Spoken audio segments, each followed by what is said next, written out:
Hello, everyone, and welcome to episode 132 of the High Sensitivity Podcast, and thank you for listening. If it's your first time here, we talk about video game and movie news, as well as what we watched or played over the week. My name is Barry, along with my co hosts. My name is Craig. My arms and my fingers and my eyes are tired from all these games.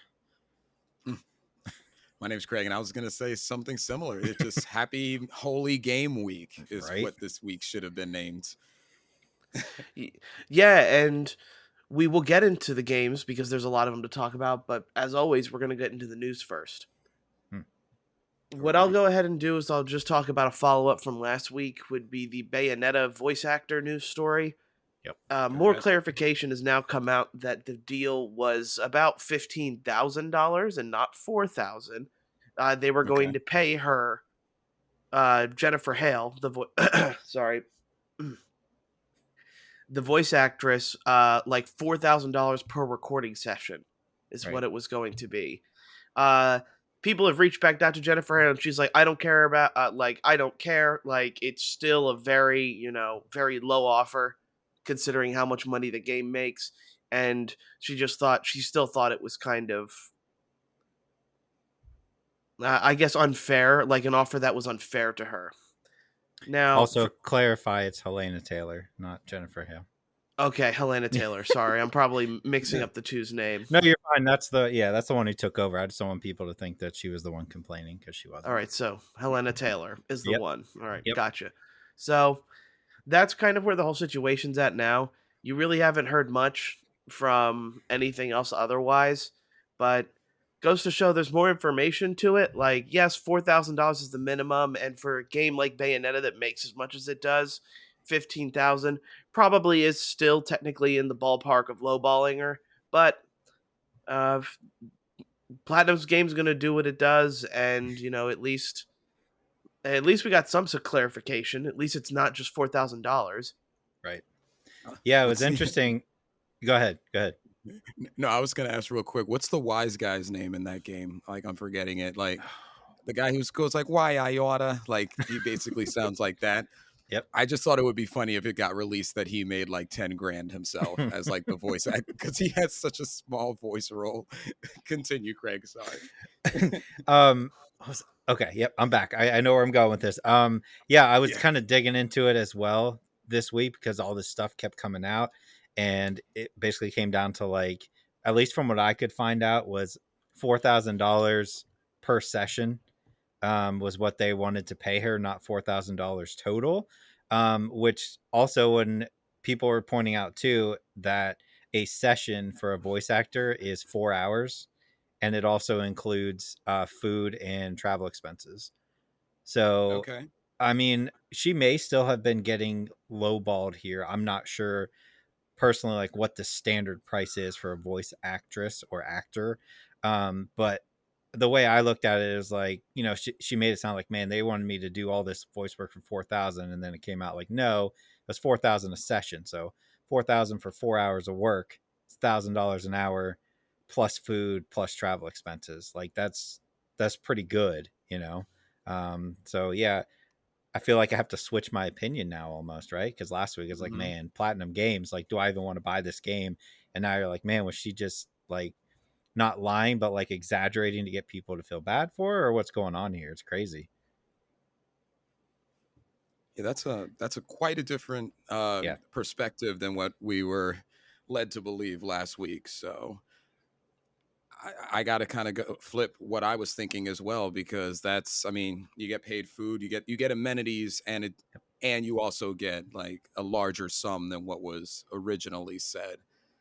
So this kind of goes back to what we were talking about last week. Is there just more that's not said? Was there some arguments that happened with her and maybe the head of the studio, the creative team, or something along those lines? Like, I feel like maybe there's just like one small thing that's just not being said here, because people will often in these cases use money as the reason, but there's something like going on way deeper. It doesn't sound like she's getting paid like a lot, Right. but I don't know. Bayonetta does make a lot enough money for her to not get even what she was getting. Yep. So Yeah, it's all kind of strange in how it's all came out, especially this close to the game. But on top of it, too, she's now opened herself up to lawsuits with mhm. NDAs about the game and everything like that. Yep. So, she mentioned like, oh, what are they going to do? Come after me? Because it's like she mentioned, I guess she doesn't have a lot right now. I guess I'm not sure why she doesn't. I'm not sure why she's in the financial position she's in. I guess so. I'm not sure why it was worth breaking NDA over the game, but Right. best of luck to her. Hopefully, Yeah, this doesn't tear Hmm. down her career or anything like that. Yeah. maybe I mean, honestly, maybe it just comes down to she thought she was worth more than what they were offering. It's as simple as that. Yeah, You yeah. know, I mean, we can sit on the outside and be like, man, you're getting paid $1,000 an hour. You should stop complaining and take it. But maybe there's probably more to it than that. yeah, Maybe there Yeah. was disrespect that was thrown her way. And she's like, you know what? Like, Bayonetta is a huge series now. It was kind of Mhm. started out as like a cult classic, right? And it's become this huge thing that everybody's been waiting for. So maybe she's like, yeah, I do deserve more than $1,000 an hour. And she probably does, honestly. Yeah, when things like that jump up, you have to. Not you have to. It's natural to start demanding more Yeah. financial compensation because clearly her voice is attributing to the success to some degree. Mhm. So maybe she spent, as far as her financial situation, do you think she spent too much money in the gates of hell? Why? She spent too much. She With bought all the accessories. we don't have any more scorn jokes. Now we got to go on to Bayonetta jokes, I guess. Yeah. I do much prefer those jokes. At least with Scorn, like if it ended up being like a must play game on Metacritic, I would have been biting my words. But I played it safe. I knew better. Yeah. So, lastly, on my news thing is going to be the Final Fantasy 16 trailer. I'm super excited for the new Final Fantasy game. We haven't gotten one in a while. This one just seems to bring out more confusing storylines, and I guess it kind of is interesting where it's like, oh, which kingdom will you side with? And then they show like 7 different I kingdoms, know. and They then did. all with more English voice actors, harder to understand than I expect.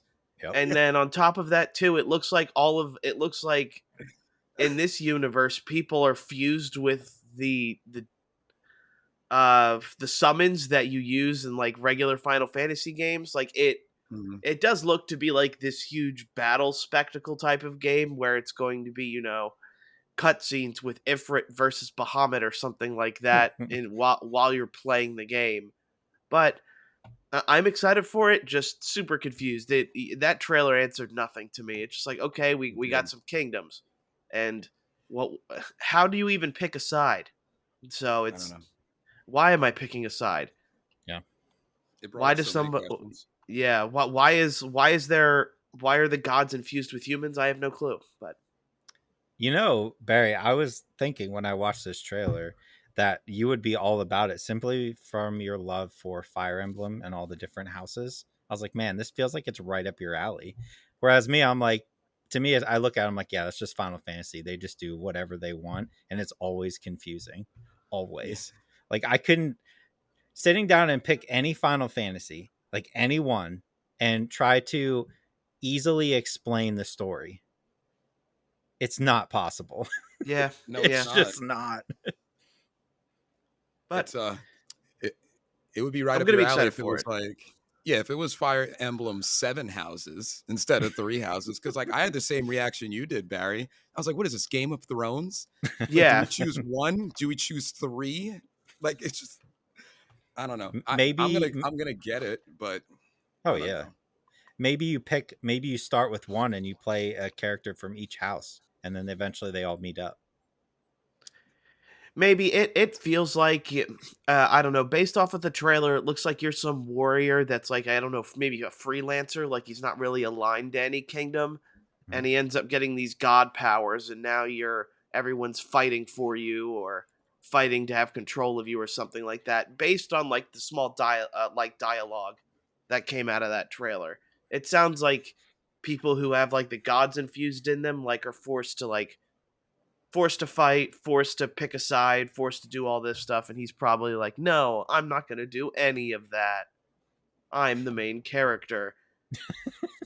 I, That was you, good. I like that. that was a good one. You know what you know what it didn't do for me though in that amount of time, especially being like a story specific trailer. I didn't feel like an attachment to any character just out the gate. I know it's received a lot of flack recently, and I know it has probably significantly less characters, but think about how you felt when you saw the Forspoken trailer. Hmm. You really vibed with her kind of early. I know at least I did. I saw Mhm. a bunch of characters on screen. They all looked like different versions of a caste system. And I was like, I don't know. Like, do I like the guy that's like I'm the main character, or like do I like who do you even usually historically you could look at a Final Fantasy game and find some attachment even early on with one of the characters, even in a trailer. Like, I mean, Yep. look at some of the iconic people from back in the day before 12, or even, yeah, because 12 a lot of people look the same at 12, Yeah, but Titus.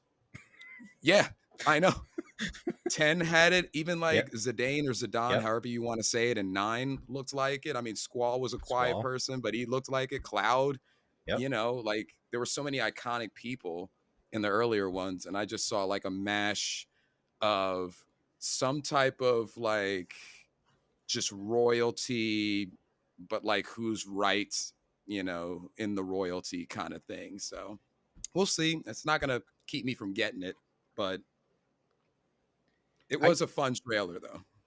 I'm excited for it, but I still I'm pushing it off because I'm more so excited to play through Crisis Core again. So Mm, I'm all focused on that right now. Like, get back to me Yeah. later for the new Final Fantasy. Yeah, that's I'm fair. ready for Crisis Core. I'm ready to see if I cry again. We'll see. You will. You think Don't so? pretend like you won't. We'll Yeah. see. We'll see. I cried at the end of Scorn because it meant so much to me. That ending just spoke to me on a Oh, transcendent you level. have to wait till we get to that because that is going to be just So much depth. change everybody's opinion on the world when the ending of that game rolls. Yeah. Everybody Okay. like gets their third eye once you finish Scorn. Or something. You definitely get something. Yeah.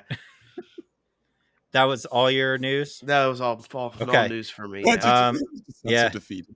All right. So I have two, but I'm going to give one, not do one, because I know, Craig, you're going to talk about it. So the only one that I want to talk about is we got another look at Resident Evil 4. Couple things here. One, I think it looks really good, but again, we expect that with these remakes, right? 2 and 3 looked phenomenal. I expect nothing less from 4.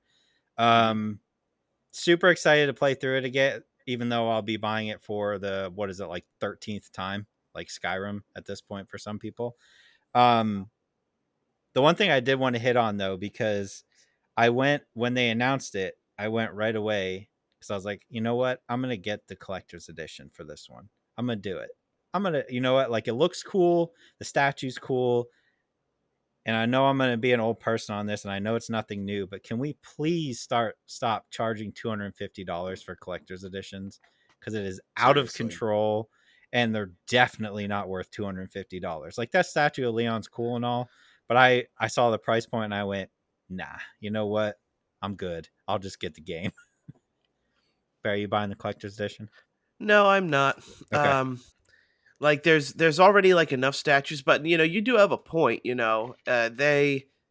These statues probably at least cost $80 to make, Yeah. and then with a $70 game, like they are kind of charging a lot more than I think they would. But it's because games like Resident Evil have such like a hardcore fan base that they can charge. I'm pretty sure they could charge 300 or 500 for it, and people would buy it. There's like no doubt in Oh my yeah. mind that it would still sell out. But that's because like people of this fan base are so attached to the series itself. Mm-hmm. Mm-hmm. I don't know. I think It's these statues are costing them what, like probably $20 to make. It there's depends. definitely like an uptick though on certain ones, but Yeah. I It don't know. depends. As a statue collector, and a very light statue collector, I'll recommend myself is It depends on what they're made out of. Like PVC is very cheap, and it probably yes costs $20 to make. Then there's like resin and hand painted statues, which Yeah. even those like I have a decent amount of those from Japan, and they're only like 120, $130. Right. So at least like in this particular case, let's say the statue is that like but it's not because it's mass Right. produced. So that's why it's kind of like, yeah, it's probably PVC and it's probably 200, they're probably $20 to make. Because to be honest, that's how I feel about the Horizon Forbidden West statue. Is like it is big and it is bulky and it kind of has some weight to it, but you can definitely tell like some of my cheaper or some of my other statues, like because they're hand painted resin, it's a lot. It looks a lot better. Yeah. So Mhm. Yeah. video game statues just seem to kind of be okay. Here's a statue, and you'll buy it. It's kind of what they're. Yeah. You'll Yeah, buy it because you're you know, stupid, like me.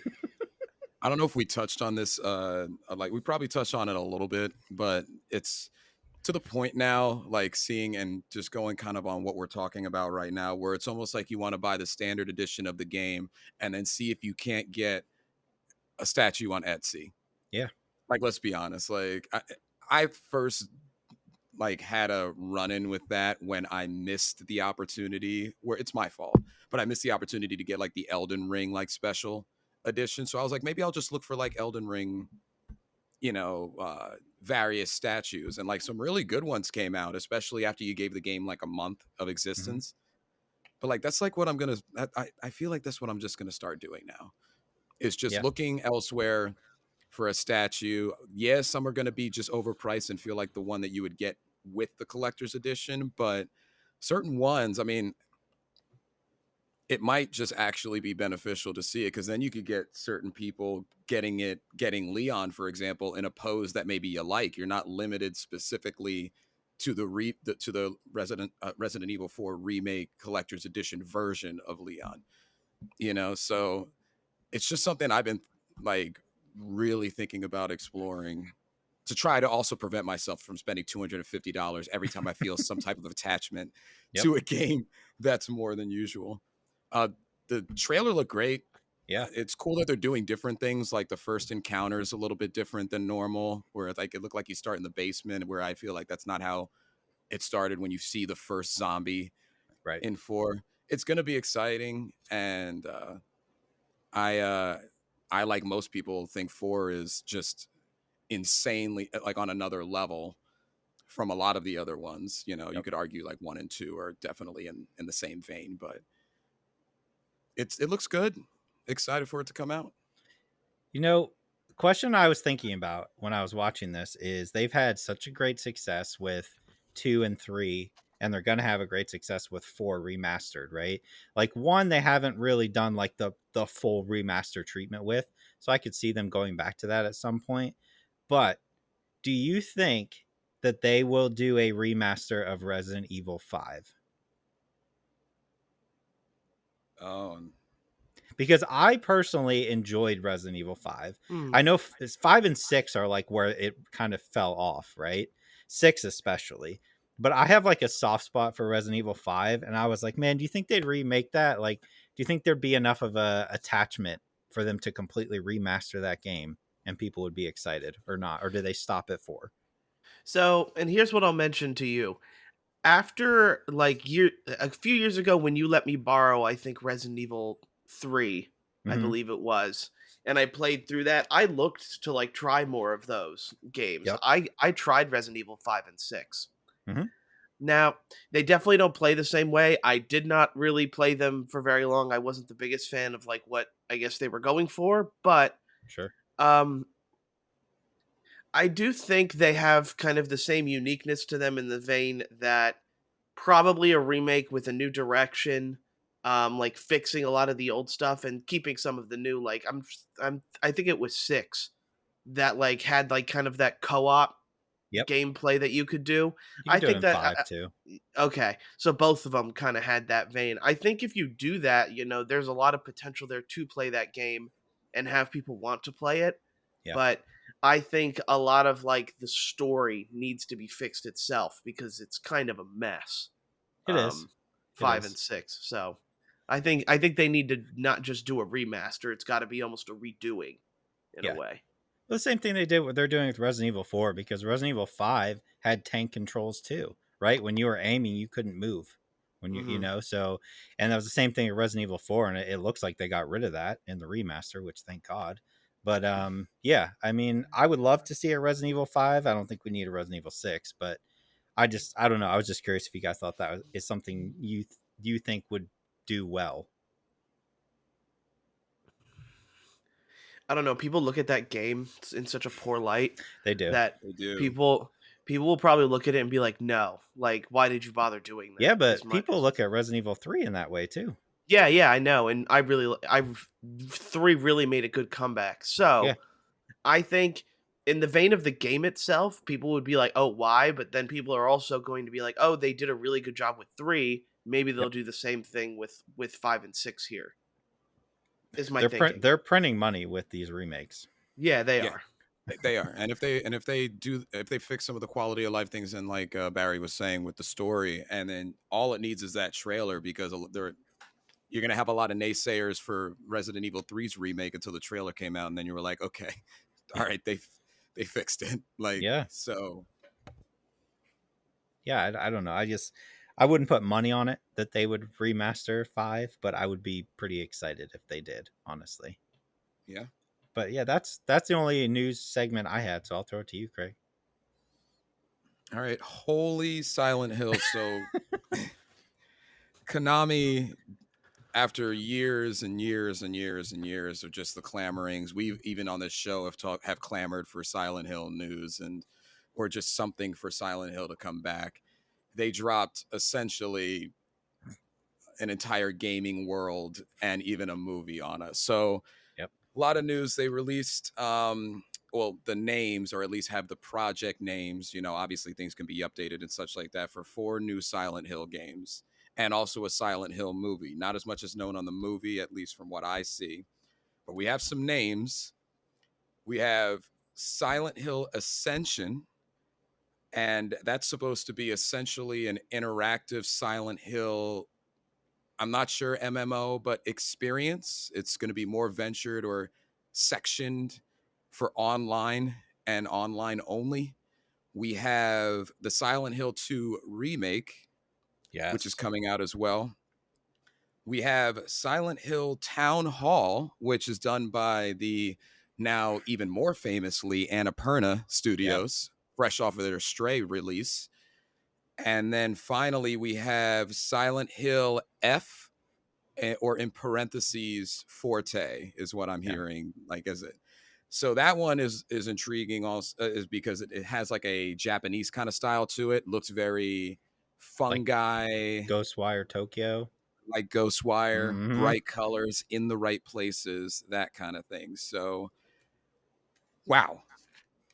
They teased us with PT, and that seems like a decade ago, even though it wasn't a decade ago. And then it just kind of went away. And obviously, there's been clamoring here and there from diehard fans about Silent Hill, just in general, making a comeback in either a remake or redoing or new game or whatever. And then Konami just said, bloop, like, here you go.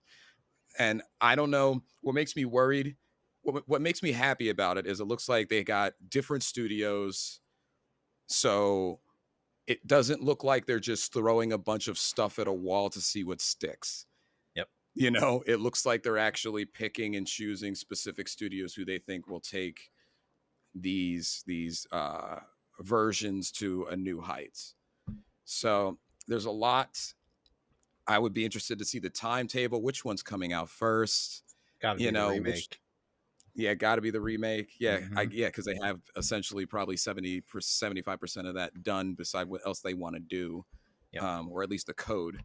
So a lot of Silent Hill. I don't know. What are your guys' thoughts about it? I don't know if you had an opportunity to look at the trailers themselves, or whatever trailers were provided / the news in general. I think remastering Silent Hill 2 and skipping 1 is super smart. They're pulling a page out of Capcom, right, with the Resident Evil remasters. Silent Hill 2 is great. If this one takes off, which it will sell well, you got Silent Hill 3, you got Silent Hill, was it The Room? Is that 4? Is 4 called The Room? I don't remember anymore. Yeah. The Room So was long one of ago. them. Yeah, I mean, Silent Hill 2 remaster is fantastic. Can't wait to play that again. But yeah, all these other ones, it's just they all look cool. The Annapurna one looks cool, but I have no idea what they are. Like Yeah. zero. So it could be cool or it could be something really dumb. But I guess we'll have to wait and see. I would assume that we're looking at that remaster maybe next year. Maybe. I would Seems hope. fair. But all the other ones got to be years away. Yeah. Yeah, from my portion and view of things is I didn't grow up with Silent Hill. I did see all the stuff and thought it looked good. I think I'm definitely like for me, of course, I'm more interested in the 60s era Japan style Silent Hill game because Yep. that's just like an excellent era to go for. But it also I know these games are meant to scare the heck out of me. Yep. So will I play it? We'll find out. Stay tuned.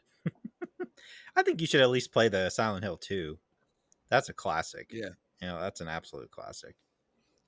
Yeah, I definitely see your hesitancy, Barry, because like I mean, you're not necessarily a fan of the scary game anyway, like per se, and Silent Hill specifically feeds off of just creepiness, Yep. unnervedness, less combat, and more just you wondering when you're going to be struck by something, or A lot of running. a lot of running. Yep.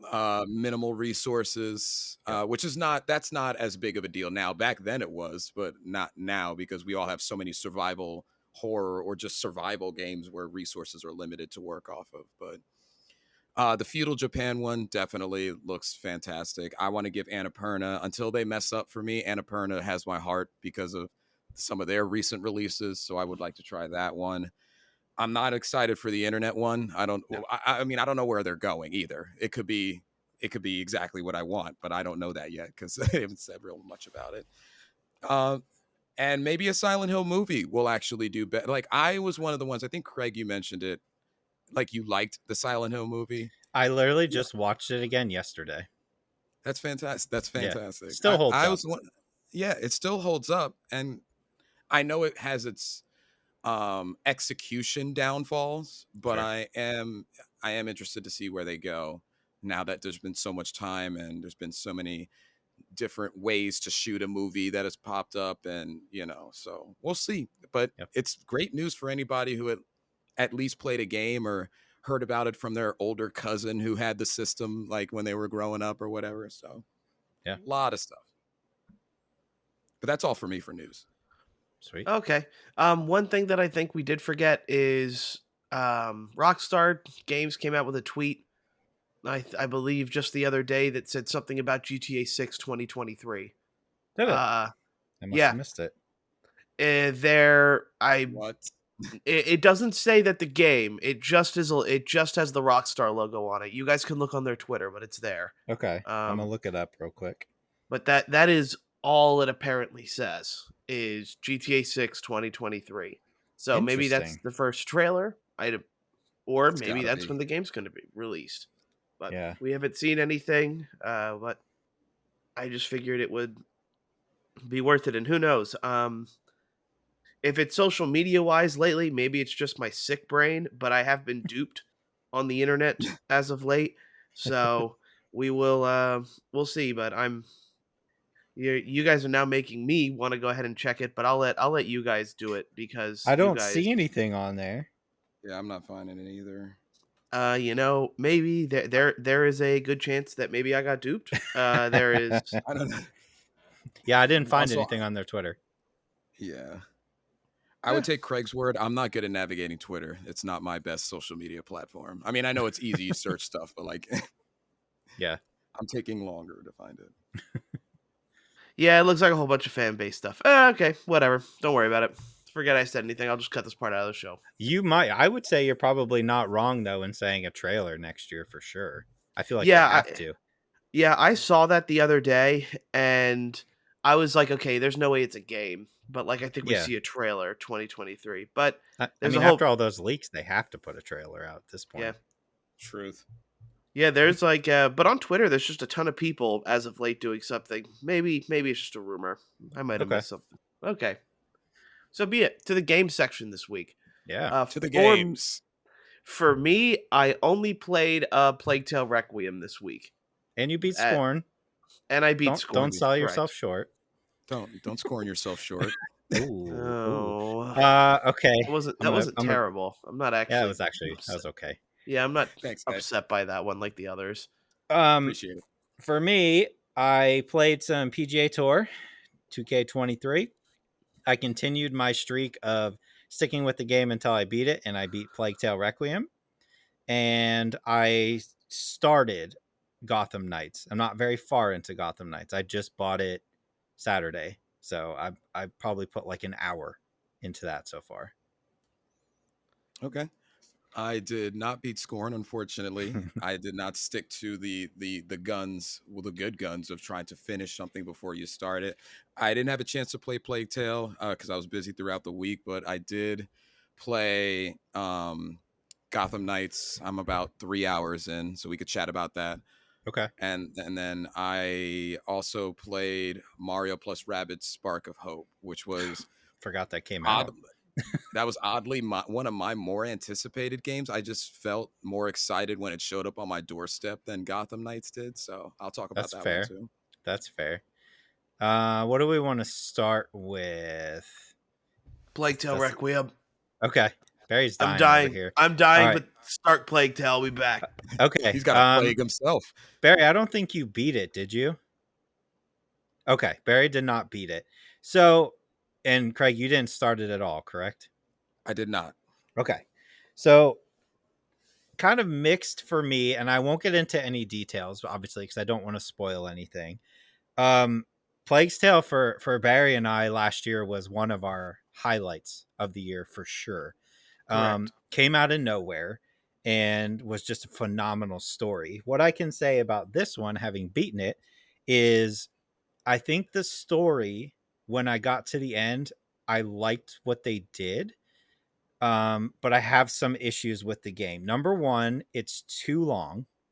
It's entirely too long. It's 17 chapters. I want to say probably 10 to 15 hours for me to get through.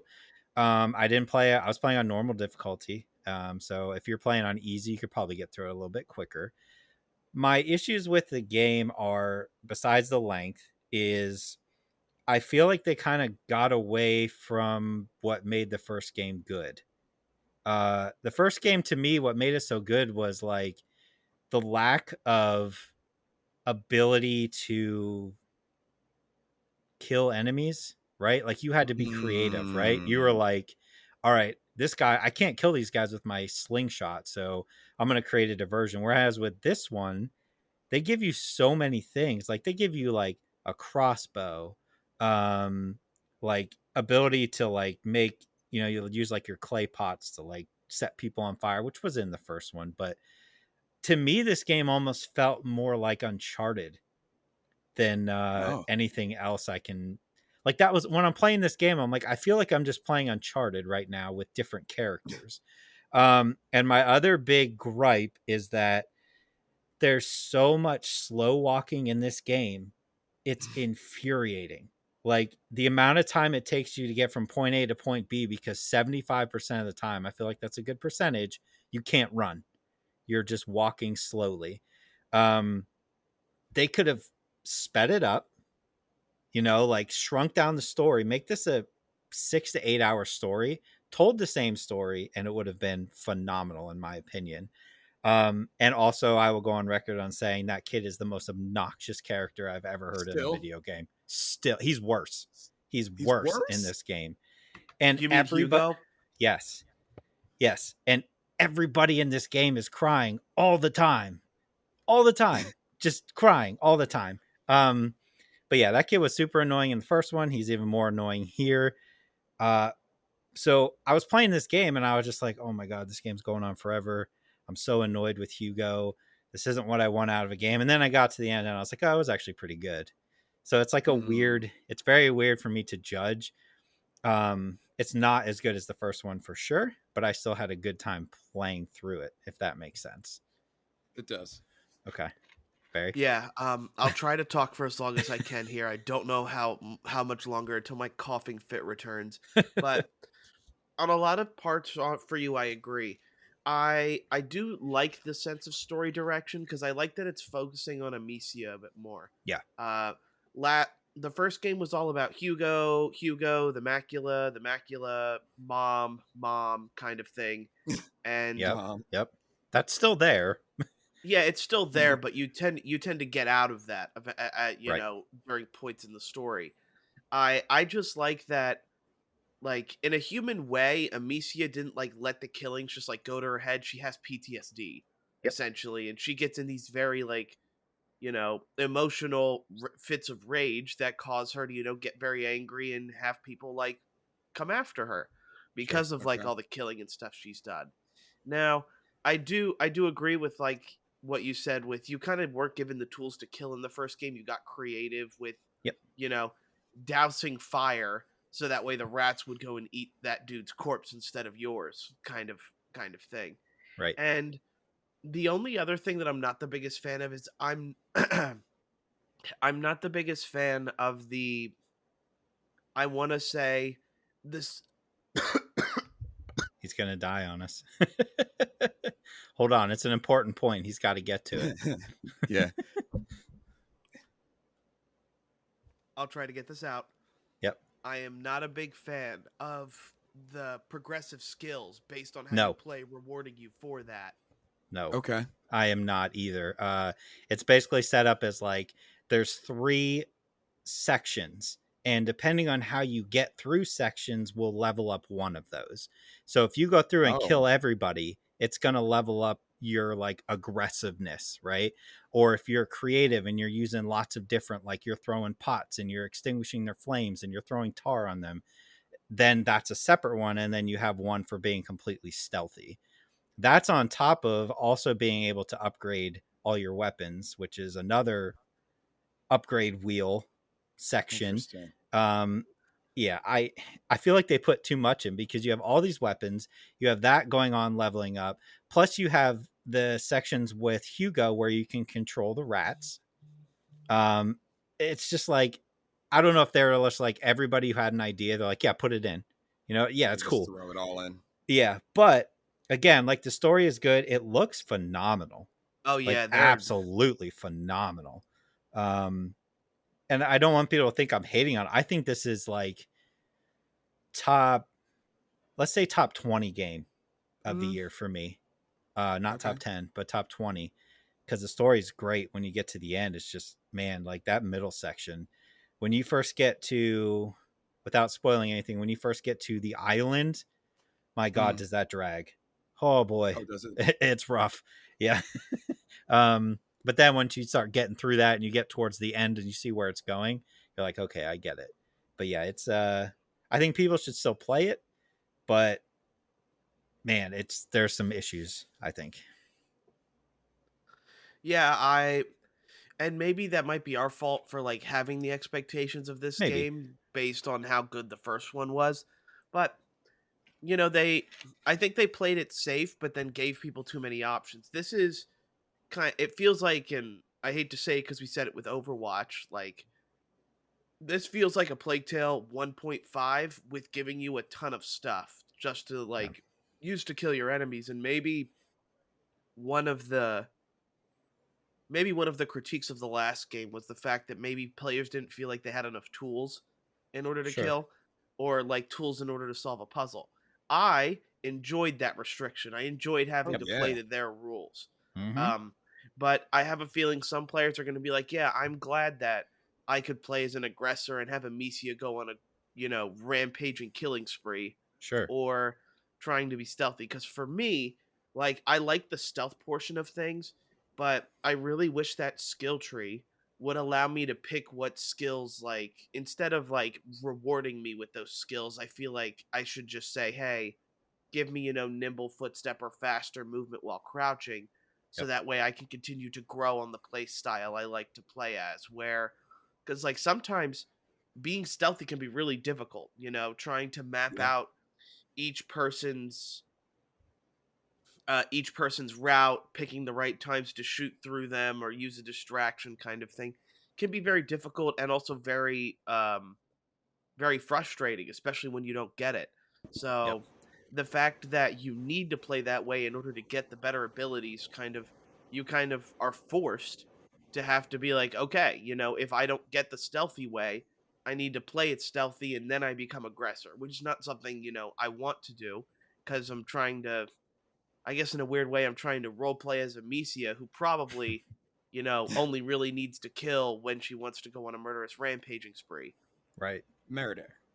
You know what I think it is I think the first game was made on a tight budget, right? By an Yeah. indie developer, and they killed it. And what happened was the popularity was huge for this game, right? So now you have Microsoft being like, all right, let's make another one. Here's a whole bunch of money. Make us a blockbuster game that we can promote as huge on Game Pass, and them just trying to be like, we got to up this game by 30. You know what I Yeah. mean? Like, Yeah. how do we make this AAA game when it was never meant to be a AAA game? It was always an indie game with a good story. So I think that's kind of maybe where it gets lost. Um, and yeah, like you said, Barry, like the stealth thing, it got to the point where like you can upgrade if you upgrade your crossbow all the way, the last upgrade, when you shoot the arrow, you can collect it off the body. So it got to the point where I just upgraded that and I was literally just shooting people, running and picking up the arrow and shooting the next person. And I Gotcha. was like, Okay. that's not how I should be playing this game at all. Like it turned Yeah. into Uncharted for me. And I was like, okay, well, I mean, cool, I guess. What else did you? Oh, Scorn, Barry. Scorn. We beat Scorn. What's your What'd you think? interpretation of the end? So here's the thing with the ending is it's I actually watched a couple videos on the ending after I beat it Me too. just to try and maybe get a sense of what was going on. Um this is one of those games that I feel like you're like they left you on an empty feeling on purpose Mm-hmm. for the most part where there's a lot of stuff about like reincarnation here, or I don't know what the right word is, but kind of like the female and male, like I'm tr- Reproduction. yeah, female and male Yeah. reproduction, but then also harmonizing the two into one being. Yep. Because at one point that is what the civilization becomes, but Right. in the end, I am pretty sure that one that parasite on you is your other player character that got um, that blew up whatever that seed thing was, Yeah. um, and became that parasital type thing. So maybe it's probably has something to do with just with like past self, hurting your present self or something, or eating You're at going you. deep. I Yeah. I've watched Coming a lot. back to I've haunt watched a you. lot of this stuff, but Yeah. I think in the game itself, it's definitely has something to do. And I saw a lot of comparisons to the Matrix in a Sure. lot of the videos, where it looks like society like got controlled over by some sort of creature, and I think it's those flying creatures you see in the factory area that you Yep. never get to kill. Um, but I feel like it's got something to do with those. And then somewhere along the lines, these mind flayer type creatures wanted to take control of, I don't know, these people, and this was the result of this. Yeah. Um, it's all very strange, but overall, like I still admit that the gunplay is terrible, but Oh I yeah. wanted to see it till the end because the game interests me so much. It's almost like watching. I know Blonde got a lot of bad reviews, but Mhm. I just watched it because of the eeriness that it had to it and what I wanted to see what came next with it. Yeah. I agree. I think like the one thing that I thought sounded the most correct, and who knows at this point, was that it was kind of trying to tell this tale of the beginning of a civilization was like the whole point of the ending, because the ending is so, I don't know, like obtuse. I don't know if that's the right word, but like I guess obtuse on purpose, where they don't want you to really know what's happening, other than like there's multiple beings combining into one. I don't know, but yeah, it's it's an experience. I think that's about all we can say about that game. Can we recommend it? Sure. Why Yeah, not? that's really tough to say, to be honest, Yeah. because this game is such a, and I hate to say it, but it's one of those like artiste games where it's like, Yeah. obviously the developer was trying Monocle. to, yes, Yeah. Really. obviously the developer was trying to comment on the high society life and how today's government and socialism is the destruction of the world kind of game. Mm, But it Mm-hmm. has really nothing to do with that. So it, if you're looking for a game that I think maybe you'll be surprised by, I want to say I'd recommend Scorn. Sure. Uh, just be prepared because those puzzles, they're gonna get really, really difficult. And Yeah. um, for no I want to reason. say too, if you're the type of person that needs some sort of direction, um, Use a walkthrough.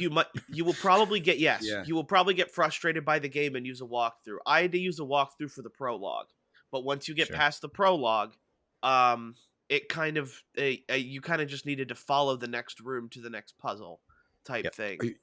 You're talking about the egg puzzle, right? The infamous Yeah. egg puzzle. Yeah. Yes, Yeah. the Yeah. We infamous egg all, I puzzle. did all three of us use a guide on that. Did you use a guide, Craig, on the egg puzzle? I didn't, but I was at that thing for a good 45 minutes. Yeah. So then 2 out of the 3 of Yeah. us used a guide. I was at 15 before I used the guide. I was like, you got to be freaking kidding me. Yeah. What is this? Like, I literally banged my head against the wall until I was like, oh, maybe they want me to get this egg over, because you get one of them over and it just breaks. And I was yeah. like, oh, is that what I was supposed to do? So I like ran back down and I was like, nope, And there's like look nothing for it. here. Yeah. Yeah. I was like, all right, well, it's Yep, got to be something exactly else. what I did. Yeah. I Yeah. did the same thing. But I felt like reading other people like on Reddit, and that's where everybody's like, this game's dumb, I stopped playing it. Like putting that hard of a puzzle at the beginning is an interesting choice because it is going to turn Yeah. a lot of people off. And it's not even that hard of a puzzle in the end. It's just a No. matter of, because you went with a game that has no dialogue and no sense of direction, you you kind of alienate your players to either one, like care enough about to playing the game to look up a walkthrough and go for it, or you get the players that don't care enough about the game and go, okay, yeah, I'm just going to drop it because I don't like not having a sense of where I'm going. But Yeah. I feel Mhm. like particularly it's really only with that beginning of the game where it's kind of that sense of I have no clue what to do, because it in the rest of the game it's all about going to the next room or backtracking a little bit. Yeah. Yeah. Interesting game for sure. It's not going to end up on any of my lists for sure. No. But like, I'm glad I played it. I can't say that I was like, oh man, I can't believe I wasted 4 hours of my life on that. No, I enjoyed it for the most part. Yeah, I agree. Is that's what you played, right? Just those two? Yeah, that's what I played. Okay. But yeah. PGA Tour 2K23. I know you talked about it last week. I played it a little Mhm. bit this week. I agree with you that it's passable. I don't think it's awful. I don't think it's great. I think it's very middle of the road. I am playing on the easier difficulty because, like you said, I didn't want to worry about the timing. Yeah. So I bumped it down so I didn't have to, and I'm having way more fun that way. It just kind of eliminates that. And I know some people probably like want that for more challenge. I don't. I just want to worry about hitting it straight and hitting the power right. And I'm Yep. going to have fun with that. And then let me customize my golfer to make him look ridiculous. And that's all I care about. So I think it's passable. I still think the EA golf games are better. So I'll wait for that one to come out. But, if it's not a bad entry in the golf series, I guess. No, it's another step up Yeah. from the other PGA Tour game. Uh, like people said, you need more licensing. So this one they focused on getting the licensing portion of things. Yep. I think really the next part of it is maybe taking away, like, again, not everybody is for the realism that golf provides in some of these games. So maybe it Yep. might be time to just go a more EA Sports type route and have it more about having fun, hitting 300, 400-yard dingers Yep. off the ball and doing a little really fun, or I don't want to call it stupid, but a really fun way of just like Mindless. slow mowing the ball. Or- Yeah. And Yep. like making More mindless. making More it fun. mindless. Yeah. Yeah. Yeah. It does kind of feel like they think that that's EA's thing, and then 2K is going to be like, we're going to focus more on having the realistic side of golf, Mm-hmm. whereas EA can have that arcadey style, which is what I want. But I'm not a golf fan. Like, I don't watch golf on TV. I go golfing very rarely, so it's not like I'm the diehard. It's not the NBA 2K for me, basically. Yeah. Mm. All right, and then this will be a good segue for you and I, Craig, to talk about Gotham Knights. Oh, Gotham Knights. Again, I'm not very far. Holy long intro, first of all. Oh God, my that goes God, yeah. on for a while. It was entertaining. Mhm. I enjoyed it. But It I was. was like, man, this is a long intro. I think first and foremost, what I want to get out there, since I haven't put a whole lot of time into it, and you've definitely put more than me, I want people to understand, because the reviews of this have been not good, people need to understand that this is not an Arkham game. And like, It's I not. feel like people need to stop looking at it like this isn't a Batman Arkham game. It was never meant to be. This is an No. open world co-op, if you want to, in the Batman universe, Yes. and go have fun. And if you look at it that way, which is how I'm looking at it, I think it's not bad. I think it's actually pretty good. But I can see that people are like, this game sucks. It's not what I want in a Batman game. It's not a Batman game. It's like, stop. It's not. It's not Arkham Asylum. It's not Arkham City. This is Batman completely is different. dead in this Yeah, game. yeah. Batman's They dead. get that out the way. That's the first thing. That's the first line of the game is him Right. saying, "If you see this, I'm dead," or "If you see this video, I'm dead." And Like I he's haven't dead. I haven't gotten to any of the Court of Owls stuff yet, because I'm still kind of like going around the city doing some random stuff as well. I was just kind of like poking around to get a good idea. But Yeah. like the detective stuff's still there, scanning crime scenes. I love that. I think that's cool. Yeah. Give me that. The combat feels okay. It's Um, okay yeah, I think the Arkham games were better. They flowed for better. sure. For Um, sure. the other thing that I didn't think I would notice, but I am 100% noticing, is the lock to 30 frames per second. It is like visibly throwing me off because I'm so Mm. used to 60 on everything now. This being locked to 30, I'm like, oh, ooh, you know what I mean? Like, it takes some Yeah. getting Yeah. It used definitely to. throws the rhythm off a It little bit. Yeah. does. But what do you think so far? I share a lot of the same thoughts and ideas that you have. It's not a Batman game. You Mm-hmm. have to go into that. I almost like, like Dorothy when she says in oh my God, I can't remember the movie, when she taps her red slippers Wizard and of she Oz? says, "Thank you, Wizard of Yep. Oz." When she says there's no place like home, that's what I was saying in terms of this is not a Batman game. Yep. Like it's not. So yeah, holy crazy opening scene. That took a while to get through, but it was very entertaining. Yep. Nice fighting scene to get you going. The combat is definitely different. Instead of what feels like more fluidity in the other games, you have your, I guess on PlayStation, square for a light attack, but you hold it for like a Right. stronger attack, and then you have a ranged attack which is triangle, and you tap that or hold it for a stronger one. So like getting the while you're in the moment of switching from bad guy to bad guy and trying to tap but then hold when you're supposed to do that, it's okay. And I'm assuming it's going to open up. But what you were saying with the clues and the detective work, they really took that Mm-hmm. and ran with it.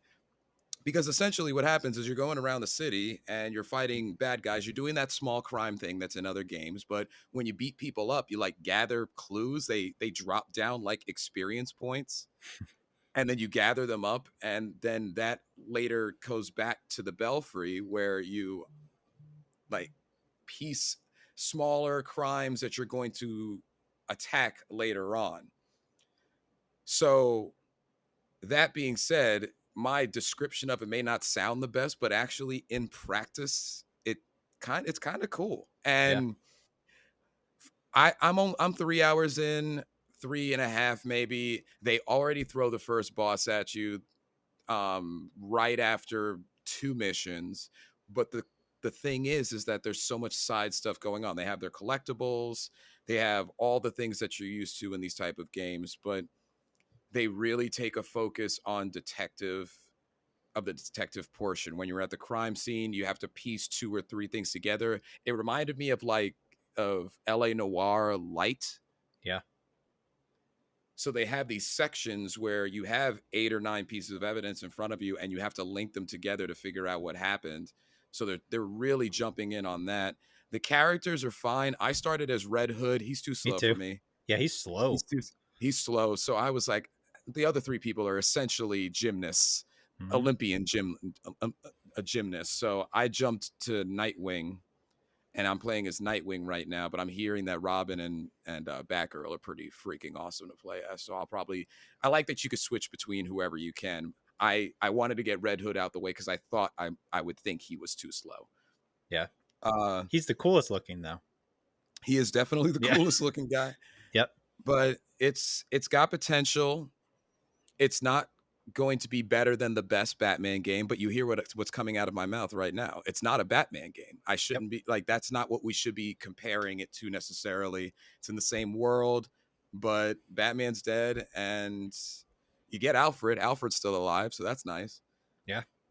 But I do like the day-night cycle in that there's really no day cycle. You're out at night, you fight crime, you gather clues, you do main story missions if you want. There's different factions. The map is huge for that game.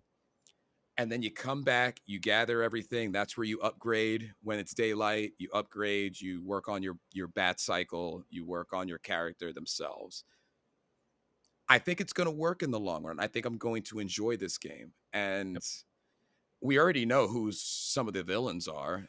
They did bring a nice cast into that. I mean, you got Harley Quinn, and some other people like a Mr. Freeze is going to make an appearance at some point in the game. We know they're coming, so it's good. It's good. I'll definitely have a better assessment next week. But here's the question I have for you though, because this is one I've been thinking about. This week is Bayonetta and Call of Duty, right? Next week is kind of a week off, and then the week after that is God of War, right? So do you think? Don't forget about Sonic Frontiers. Don't Sonic Frontiers. God, yes. So the question is, and this is the question I asked myself: do you think that yourself and I will finish this game before the end of the year? Is it gonna? No. You don't think it's gonna hold your attention to get through it? Well, here's my problem: is that God of War, once that arrives, there's nothing besides the only 2 things that are above in my attention is my wife and my cat, and then everything else is is out the door, and then it's just God of War. But God of War, unfortunately, due to whatever the length might be, and if they have anything like the Valkyries from last game, that's going to add 5 more hours. That's going to take us right into Callisto Protocol, which would probably hold my attention. That's supposedly a short game, though. Callisto. Oh, that's right. It is supposed to be a short game. So I guess I don't want to put my money on it.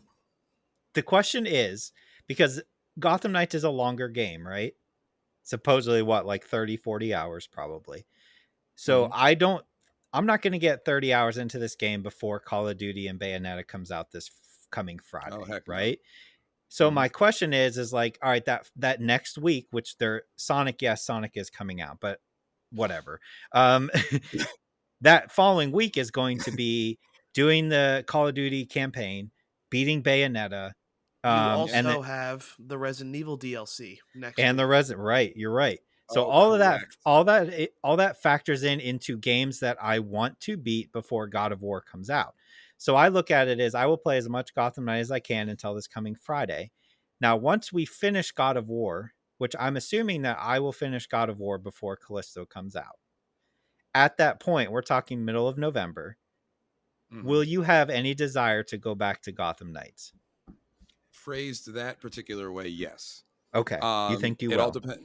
Yeah, but I'm at a standpoint where I haven't beaten Scorn. I haven't played Plague Tale. Right.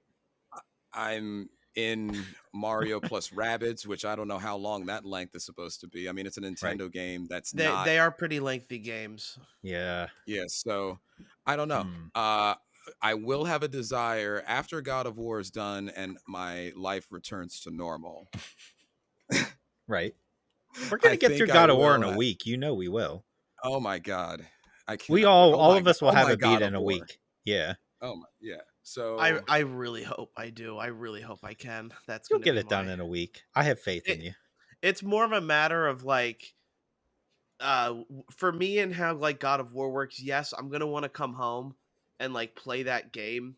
Yep. But then I also have to get like ready for the next work day and then, Right. that kind of thing. On my days off, I'll get a crap ton of work done with that game. Yep. But Mm-hmm. I know for the most part I have to stay away from the internet once that game comes out because like I just Oh don't my want to God, get yeah. spoiled. I've I'll it's go ahead. I was gonna say it's just funny. My roommate is taking an entire week off for God of War, and Oh, is he? um, I like Wow. I banned him. I told him, "Hey, you're playing it upstairs. You're playing it with headphones on, because I swear to God, if I hear spoilers, I'm I will coming up and destroy you. I'm I'm coming up and I'm ripping that Boy. PlayStation off of there." So I I know that like we're all gonna run through God of War as fast as we can, but I also have trying to factor into the back of my head that I'm gonna get pulled into Call of Duty multiplayer, right? oh Like it's Yeah. yeah, it's gonna oh come yeah, yeah, floating over, and I'm gonna be like, I gotta get these games done. But then over here on this shoulder, it's gonna be like, yeah, but Call of Duty multiplayer, hello, yeah. Yeah. like you Well, could play speaking of Call of which, Duty we should all multiplayer. get. Speaking of which, we should play that all together. Yeah. Oh, and Oh, we we will. will. Oh, yeah. But I know that's going to throw a huge wrench into beating all these games. And I Yeah. hate that it happens every time, but I know it's coming. I have successfully pushed myself away from Apex. I feel good that I'm like, no, I'm not going to play Apex. I'm going to finish these games. But Proud of you. I'm trying to look at it as like when January hits or February, whatever, when that slowdown comes, am I going to want to go back to Gotham Knights? Who knows? I You know don't what I know. mean? Who knows? That's a Are you fair too far question. gone? Yeah. That might That's a be a fair game question. that's hard to get back into. I'm also having a very small issue if we're just talking about these type of issues, especially multiplayer, where I have a couple of awesome coworkers that keep asking myself and my wife to play Overwatch 2, and we're having a blast with that. So that's also coming into the picture Oh boy. as well, where there's just Overwatch, which is the beginning of the month, but still, like, we got the battle pass for, so that's coming back in too, and that's kind of taking some hours away. And I wouldn't take any of those hours back. Like I said, I was having a lot of fun with them in particular, Sure. with that. But that's also something that I'm struggling with in terms of when you think video game time. You know, Yeah. uh, Yeah. It's tough. It's definitely yeah. tough. Barry, are you passing on Gotham Knights or are you gonna play it? I want to play Gotham Knights, and I wanted to hear what you guys said about it. Sure. My main concern, and maybe you guys can talk a bit more on this, is I absolutely, utterly despise number one hated thing that I hate about video games that they're doing right now is that very stupid, not needed, Wow. So many adjectives. Yeah. like the score loot system. Yep. I Which they hate it. have. I don't know how much of a difference it makes in the game for you guys, but I just find it so stupid that I need to go around defeating enemies, collecting higher gear, and then equipping that gear so that I can face, the next level of enemy or something like that. I haven't seen Like, that, but I haven't played much. No, there's not as much of that. I mean, there's a crafting system where Right. you craft other gear. I already have, and I'm only 3 hours in. I already have 3 or 4 of each thing, so that's getting a little bit repetitive. And the idea of just being in the world and getting crafting materials in Gotham is something that I'm still getting over, because Yeah. just you're getting crafting materials in Gotham. But when you say a loot score system, do you mean similar to something like a Devil May Cry, where you get rewarded on how well no. you do? You're Oh, talking you about So like when Avengers. Yes, I'm talking about Yeah. Avengers, like specifically where you would get a whole bunch of crappy loot from someone, and the only difference between it is you get a higher score level, and it does a little bit more in damage resistance to a certain type of element. But like, let's say there's the score, okay. like let's say 500 is the score limit you need to be at, but that enemy is like a score level of 700, and you can't defeat him. You need to go and find more loot. Like, if they give you the loot in a way that you don't have to go out searching for it, then it won't bother. I don't think it'll bother me as much. I Okay. haven't But seen that at all. Is that in there, Craig? No, Okay. no, they don't have that. They do have like, you can tell if I went to northern Gotham right now, I would probably run into some goons that I shouldn't fight at this point. But in Sure. terms of the loot, it doesn't look like there's going to be that particular issue that you're describing, Barry. It looks like there's a good amount of progression that comes with what you receive and what you're eventually able to craft. so that the progression does match how it should be. Okay. I will text you if for some reason I get like 5 hours into the game, and then I realize that happening. I will send word to you as early as possible so that you're not spending money on something, especially because I don't know if you mentioned it, but it seems to be one of your most hated things in video games. I don't know if I heard that correctly, but Yeah, that Yeah. ruined the Avengers game. Yeah. Single-handedly ruined the Avengers game because I Yep. like the story. Craig and I did like the story of the Avengers game. It wasn't Yep. bad. But after that, like after you beat the story, wanting to go after that loot system is completely, you know, pointless and naivete. Yep. Where there there's no point into doing it unless you really like the play style of Iron Man or, Ms. Marvel or something like that. I I want to play that game specifically for the story because I'm interested in the Court of Owls and everything like that. I already know I'm going to play as Batgirl. Um but yeah. it's I've like that's what I needed to know because I'm gonna hate the fact that if I play as Batgirl, I'm gonna have over 200 items of loot that I need to sort through to figure out. Okay, this is what I need, and then I have to disassemble all 199 other items of loot that I don't need. I would be out of that game so fast if they did that. Yeah, I'd be like, no, exactly. I'm done. You know what I mean? What I have found What I have found is that I did get a surprising amount of stuff early. But like I said, I don't think it's going to run into some of the other issues that you specifically have described that the Avengers game provided.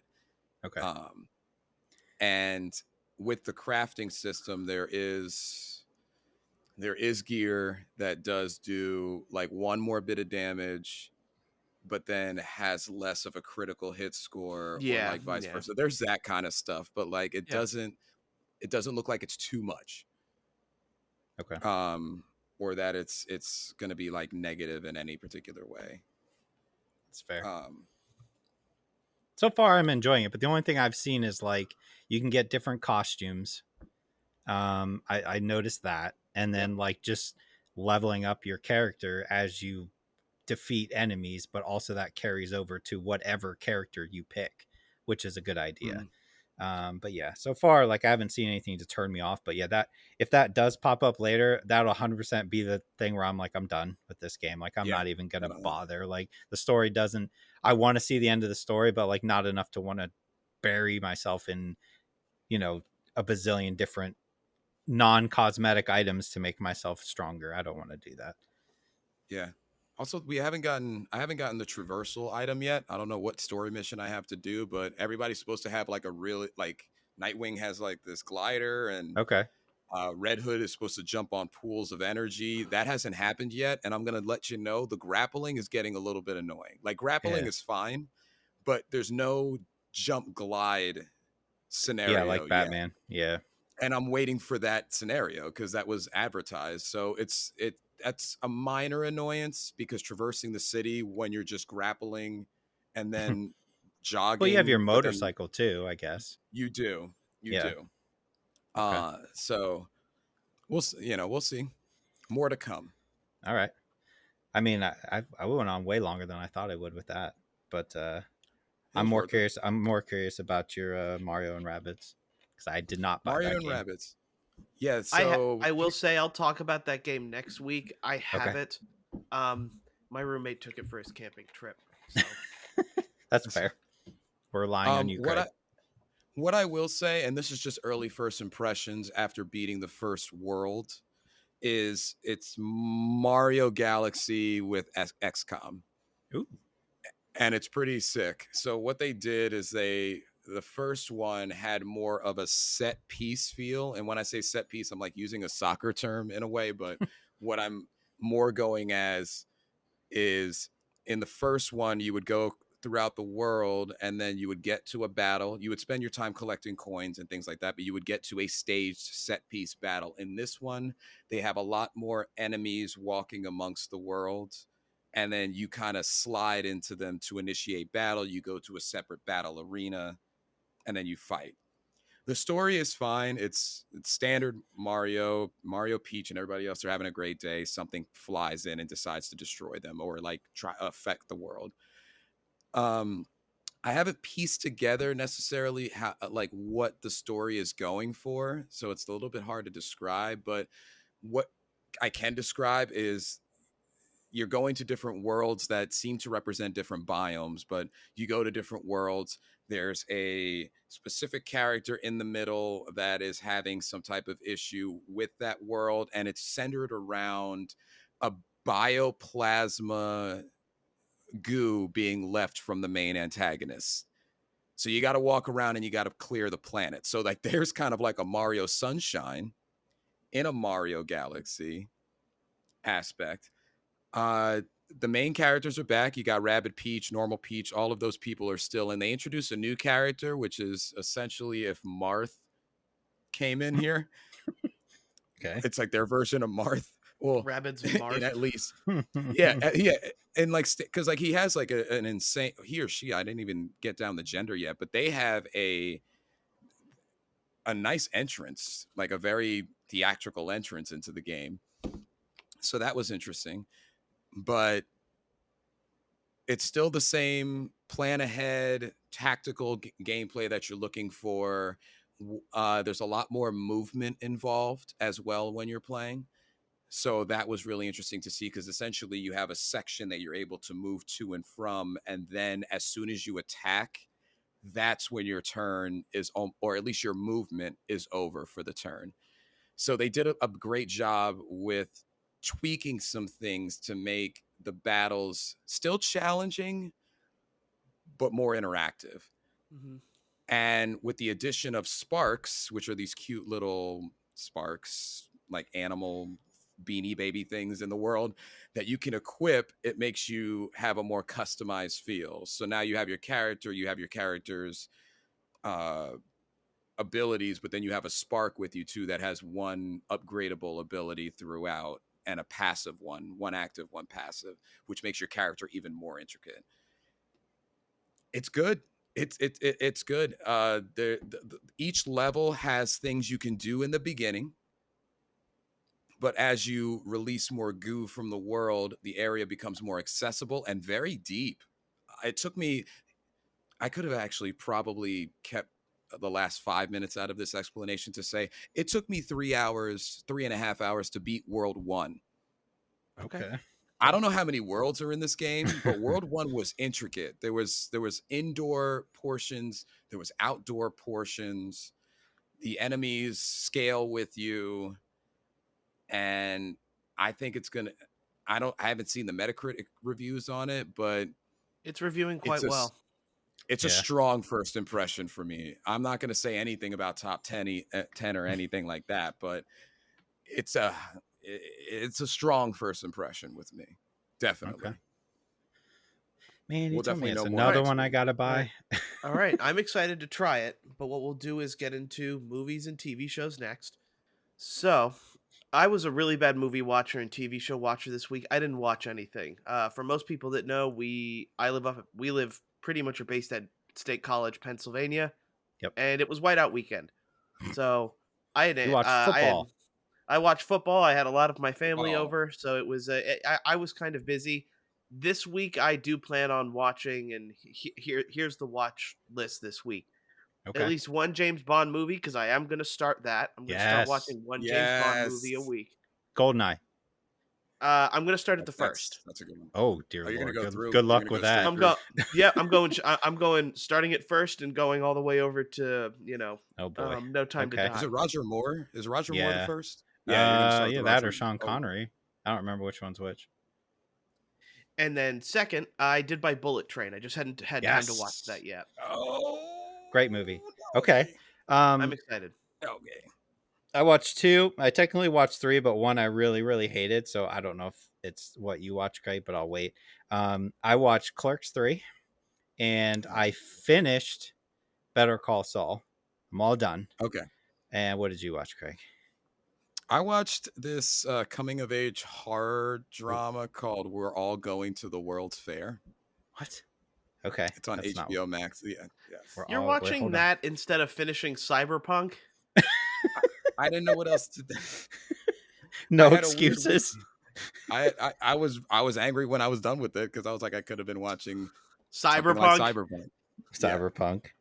Well, okay. That'll be my list. That'll be my list for finishing next week, Barry, by the way. Cyberpunk. You know This is this. We're turning into all Soul going to the Hackers 2 for world's. you. We're all going to the World's Fairs at a 90% on Rotten Tomatoes. I know, and I don't know why, but I'll get Okay. it. Okay. So Clerks 3. I don't know if either of you have a love or hate for Kevin Smith. I guess I should start with that.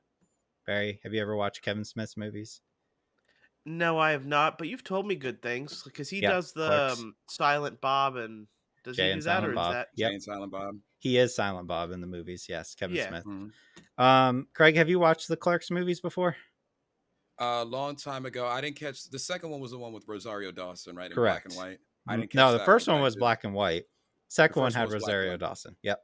But color. Okay, so yeah, I Yes. caught the black and white one. Then sorry, I was confusing them. But I Sure. have a huge respect for Kevin Smith in particular and his Sure. humor. Sure. So I enjoy Kevin Smith. He has kind of a weird history in movies where he came out with Clerks as his first movie, and it was just like this indie darling, and it like rocketed him into like stardom as a director. And then after that, he's made a ton of movies, but none of them are really received that well. Since Clerks, but Clerks 1 through 3, specifically 1 and 2, like I've always loved those movies. Clerks 3 is something that I was like, I'll watch it because I love Clerks, but I don't know that we really needed another Clerks, right? But for those who don't know, like Kevin Smith, a couple years ago, he almost died. He had a heart attack when he was on stage performing, and didn't realize it. So Clerks 3, he's telling his story through the characters of Clerks 3. One of the main characters who works at the convenience store has a heart attack, almost dies, and decides that he hasn't done anything with his life, so he wants to make a movie about his life. So it's literally Kevin Smith writing about what he knows best, making movies, right? Jay and Silent Bob, I've always loved those characters. So I will say that Clerks 3 I really, really enjoyed this movie. There is like, if you want to call it like the third act of the movie, the last act, really caught me off guard with how emotional it is. Came out of nowhere because like these are comedies, right? Like that's what he does. But then he comes in with that third act at the end of the movie and just hits you with all this emotion and builds up to the last scene, right? The last part of that movie. That's just like, oh my God. Like that was, to me, it was so well done. That it's something I didn't expect, but it was very cool how he did it. And kind of tying back the other movies as well. So I love Clerks 3. Really, really enjoyed it.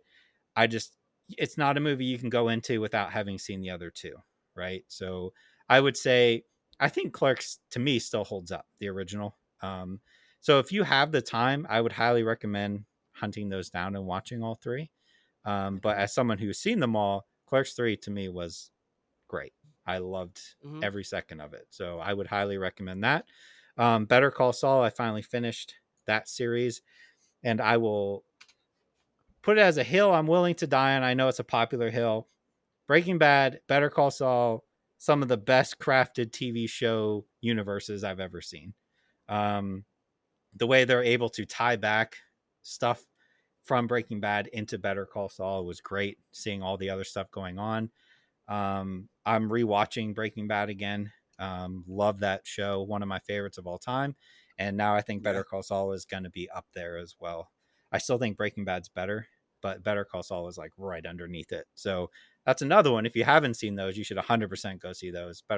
Breaking Bad's on Netflix. You can watch the whole thing. But yeah, Better Call Saul, phenomenal. All right. I got to watch that because my roommate's agree. watching Breaking Bad right Breaking now. Bad is so good. It's on there as my, I think, top at least 6 television shows that of all time for me, of varying genres. Yeah. It just holds a place in my heart. So I think I was skeptical about It's Better Call tough Saul to being be like, just like every other knockoff. Sorry.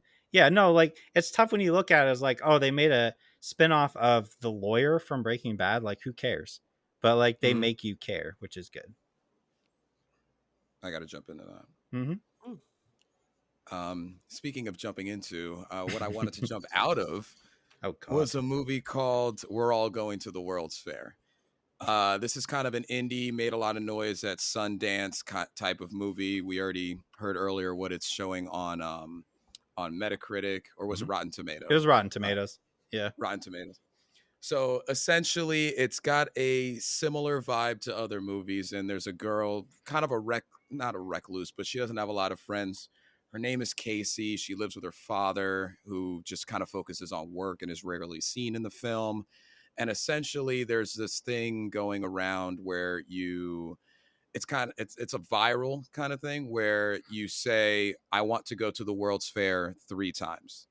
You say that, you're supposed to and she does this in the beginning of the movie. You cut your finger and you wipe some blood on your laptop screen, and then you watch a weird strobe like video for 15 to 25 seconds. Okay. And then people have been recording themselves going through changes, either physical or mental, emotional. And it's about this girl named Casey who does it. She starts off the film, turns off her light. She tells everybody on her YouTube channel, which doesn't have a lot of viewing, that she's going to do this. And then she does it. And then it's about watching her descend into what you think is madness. Because gradually she gets creepier and creepier and creepier with the videos that she's posting. On the other end, there's this other main character. I'm forgetting his name, but long story short, he's a guy who weirdly monitors people who play the game to see if they're like okay, and like reaches out to them to try to help them. Okay. And he takes a liking to her because he wants to help her, but he's also a middle-aged man, so you're kind of like dealing with that as the watcher. And he reaches out to her. Yeah, he's a creep. And he reaches out to her to see if she's okay, and she does like weird things. Like there's one time, it doesn't ruin the movie, but there's one time where she's like dancing and screaming at the top of her lungs to a song, and then she just physically screams at the top of her lungs for like 10 seconds and then goes back to dancing. It's stuff like that. And they intertwine other people there's like this one guy who is just picking at his skin because he thinks that there's like he's a stuffed animal beneath it. Like they have weird artsy imagery like that. By the end of the movie, you don't know what is going on. It's not like a Scorn, don't know what's going on, because there's plenty of dialogue because it's a movie. But and a sense of direction. And a sense of direction. But with this direction, I don't know what they wanted me to feel. So when the credits rolled, and you just, because like there's really only those 2 characters in that have any depth or anything. I just walked out of it thinking it was too Sundancey. Like I see where the art's going. I see where artistically why it probably is getting good reviews. It didn't satisfy me because number one, there wasn't really any, I didn't feel attached to the main character's danger, which is weird because you spend all this time with her. So go watch it if you want. You can listen to the reviews.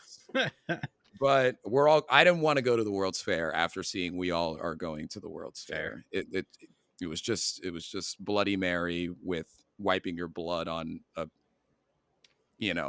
computer screen, and it was Bloody Mary for the 21st century. Or Candyman. Yeah. Okay. Yeah. It was weird. That's it. Fair enough. All right, guys. Well, that's going to be it for the podcast this week. Thank you for listening. If you're interested, please make sure to review and share the podcast. If you liked it, please make sure to like and subscribe and comment if you're watching it on YouTube. And if you feel so inclined, we do have social media sites that you can follow us on there at High Sensitivity. Other than that, again, I appreciate everybody listening, and we'll catch you guys next time. Bye. See you later. Later, guys.